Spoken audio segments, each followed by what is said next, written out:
Wanting to live a simple life seems paradoxical now, doesn't it? 50 years ago, we thought the future would consist of flying cars and Airbuses. 50 years later, many of us fantasize about living back to those times. When dating apps didn't exist, when housing was affordable, when one job was enough to pay for your mortgage and a family. And now, more recently, when AI didn't exist. But do we really want that? I mean, we always say our parents had it easier, and that may be true. If minimum wage kept increasing at the rate of inflation, we should be getting paid more than £20 an hour. But how much of that is actually cope? Do we really want to go X amount of years back in the past? Every time I believe in something, I ask to myself if it's a cope or not. Do you really want to go back to a simpler time? Or a simpler life?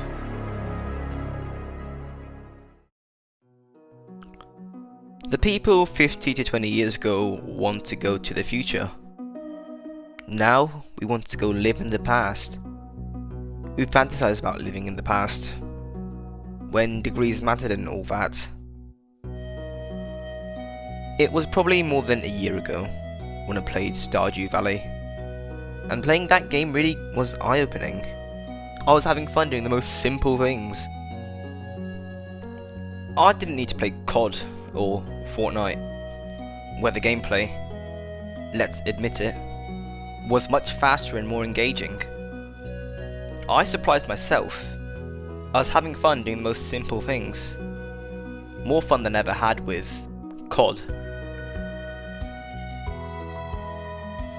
Stardew Valley is a strange game. If I describe it, it would just sound like more work. Most things you do in the game are mining, cutting trees, and fishing. It just seems like more work, doesn't it? The difference was, I was having fun. The opening scene from Stardew Valley really struck me. And you lot can probably relate. A guy who was fed up with his job quit to start the farming life.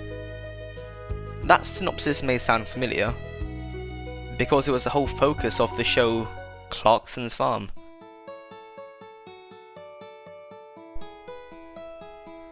The show is about Jeremy Clarkson, a random normal British person who tried to get into the farming life. The similarities it has with Stardew Valley is kind of uncanny. The show was a major success. What makes us want a simpler life and go to a simpler time? I don't think it's only because we want our lives to be easier, but also for our lives to have meaning. We are more replaceable now than ever. I mean, AI is everywhere now. Why spend money on an artist or voice actor when you can have AI do it for practically free? I think it's safe to assume the average person would not know if something is made by AI. The problem, I believe, will get worse. How could it not? Although capitalism is how our society is run, and does promote innovation, the side effect is that money gets pulled to the top. The rich get richer. If this keeps happening, I can't imagine a world that is not like Cyberpunk.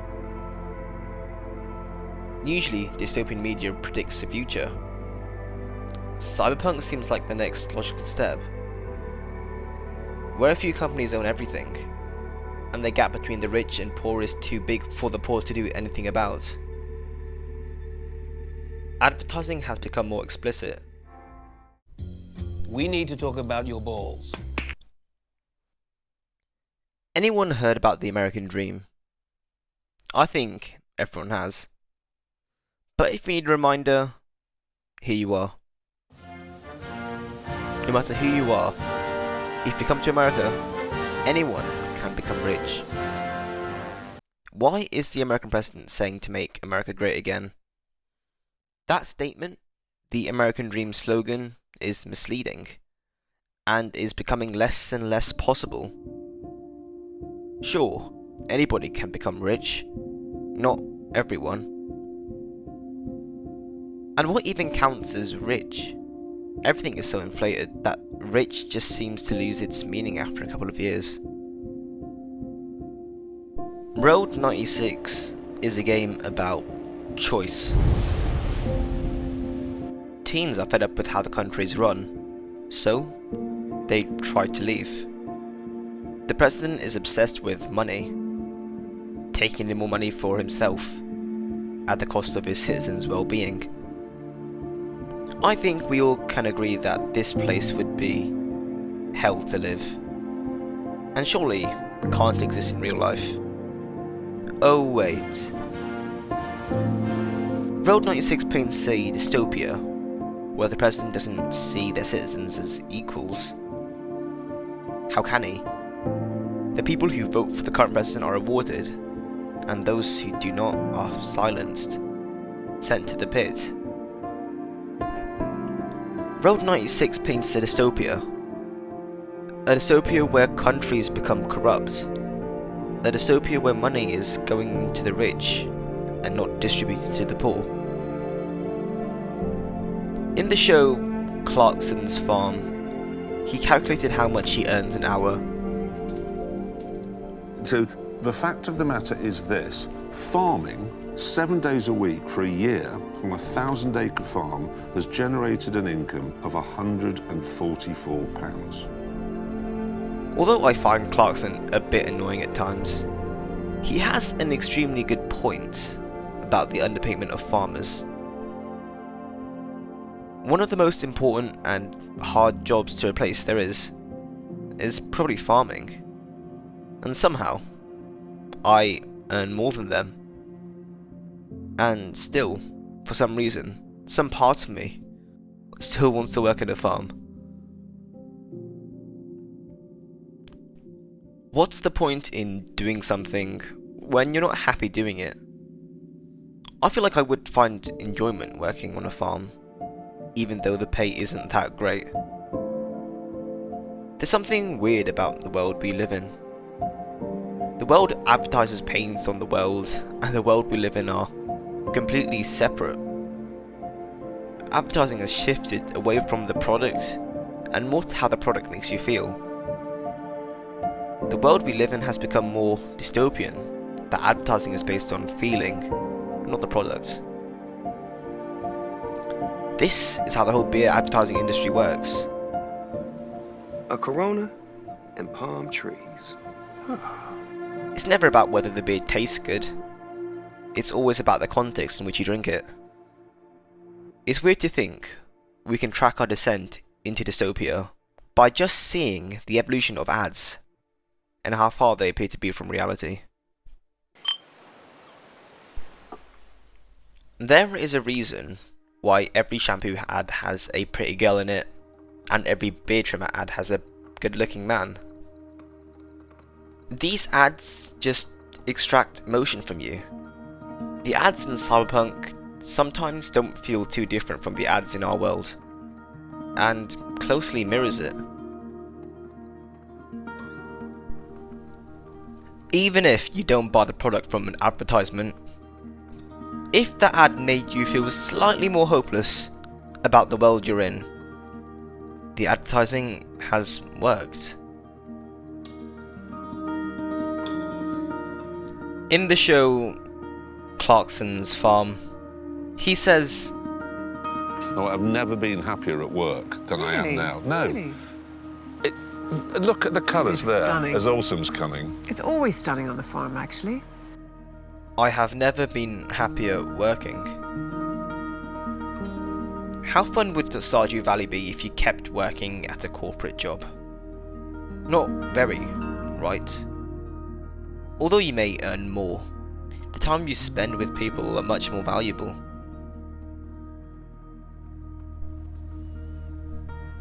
Although the world may be headed towards cyberpunk, there is still hope. There is a lie you are made to believe in Night City. The lie is that no one cares. There are people that care. These people are usually poor. The only people that don't care about you is the city, or at least the higher ups. You expected a happy ending. Wrong city. Wrong people. Night City is complicated. I mean, just look at it. Although you can get enjoyment out of killing people and trying out new weapons, there is also enjoyment in being with others, sharing your suffering to lighten your load. People care. You just have to find them. The show Clarkson's Farm is quite successful. So successful, in fact, there were 3 seasons of it. Sure, people enjoy blasting others with guns and watching an intense action movie, but they also enjoy watching a random British person farming. Action is not the only genre people enjoy watching. Stardew Valley is not the only game that sounds and feels like a job. There are more successful ones, like the border control game called Papers, Please, Power Wash Simulator, and countless of other simulator games. My theory on why we like these shows and games is because it's escapism in the most real form. Escapism where escape seems doable. These games and shows are telling you that you don't need to get rich. You don't need to be constantly stimulated. You can just have fun in the mundane.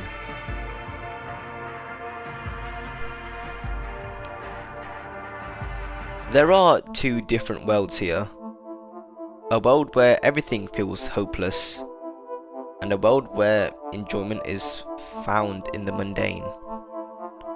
I think it's clear which one we're headed into.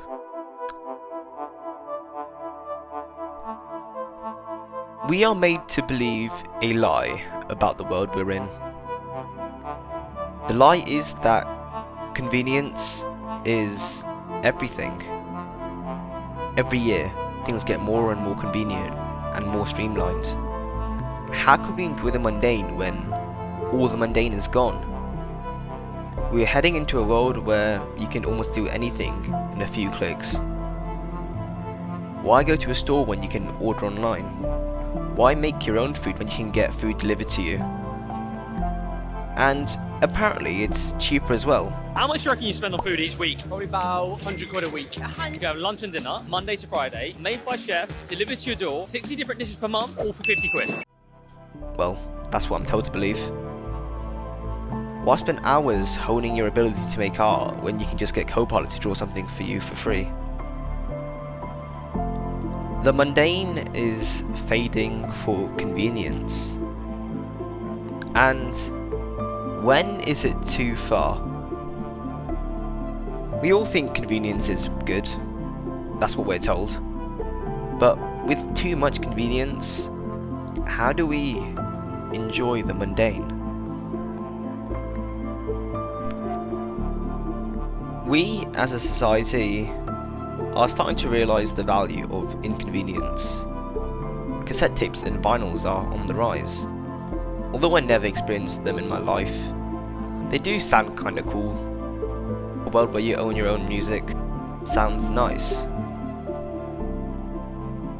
Although Road 96 is about escaping the country, it's just as much about the mundane. Spray painting walls, leaving money under a rock, finding new people on a walk. The game is as much about the goal as it is about the journey.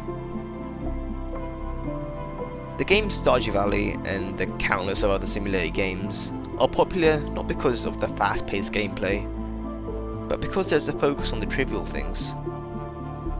It matters to have to keep the screen bar in the line instead of pressing a single button. It matters there are people to talk to, and you can get special events with them. These things sound trivial, but that's fun. I'm afraid that where things are headed, these things will go away. If every aspect of our life gets streamlined and optimized, what life is there to live? How can I find happiness in the mundane if it goes? Cyberpunk is not all about shooting cars. You can find just as much joy walking around the city and talking to people, finding cool places and enjoying the lights. Although Night City is super advanced, there is still the mundane and trivial, albeit very small. I remember when people played GTA while following all the road rules, just because they found it fun. It became a mini trend at one point. You're not supposed to min-max cozy games, and the main reason being because it will feel more like a chore. And if we're trying to optimize life to the same extent with AI and stuff, there will be consequences, and that will be taking away happiness from hundreds of people.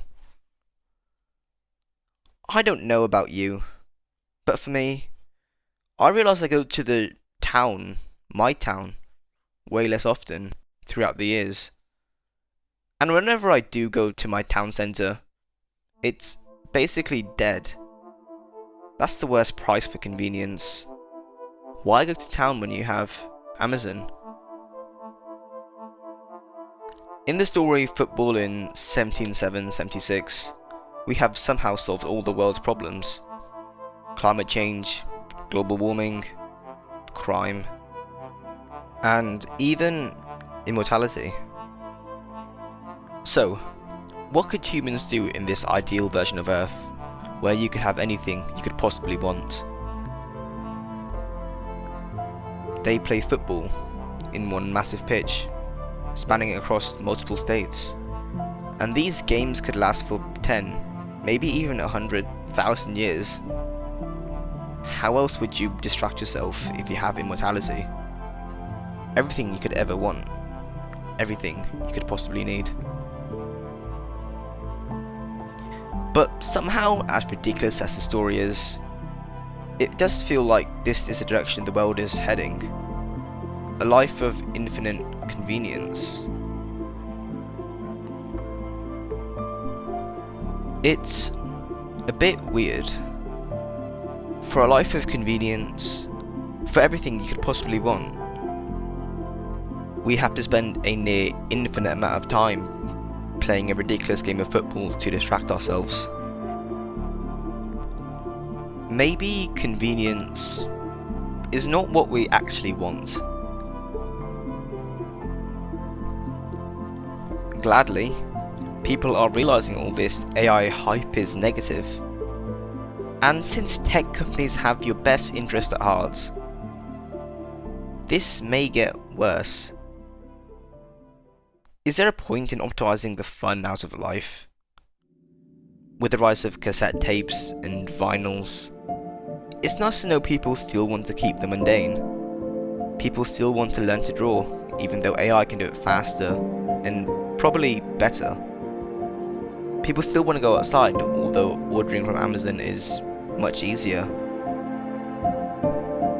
Although it's far too early to know what the future holds, there is hope, and that, at the very least, is a good place to start.